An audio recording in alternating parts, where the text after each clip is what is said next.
guys, so back on the Vincy Mass tip. If you guys were wondering why I chose Vincy Mass as my first carnival outside of Crop Over, okay, so a couple things. So the distance from Vincy to Barbados also played a part in it.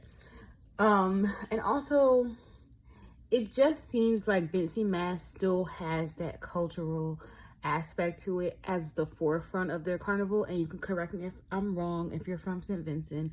But when I look at videos, when I look at clips, when I look at vlogs, when I look at all of that, people are still like the essence of carnival, the joy, the freedom of expression, the costumes. And yes, they're a little bit more updated, yes, to be more modern and more, sexy, cute, or whatever. But I find that all the years that I've seen Vincy Carnival, especially with the band that I'm playing, which you guys will find out later, I feel like there's still that traditional aspect of a theme and making sure that all the costumes align with that theme and going through the streets. And it just felt like, and maybe I will be wrong, when I get there it'll be different, but it just felt like it's it's not as big as Crop Over from my understanding, but again, I could be wrong. But it still felt like it reminded me of how Crop Over used to feel when I was a kid. And that is the carnival experience that I always look for.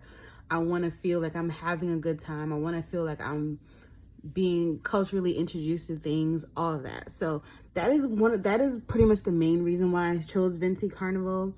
And then when I look at the costumes from the band that I was playing, it just reignited that emotion of how I felt about it when I first thought about going there. So if you are also thinking about going to Vincy Carnival, or you are going, comment down below so I know, okay? But yes, that is one of the main reasons. Or if you're from St. Vincent, you think that that's true, or you think that that's not true, please comment below, because I'm going either way. But that was one of the main factors of why I chose it.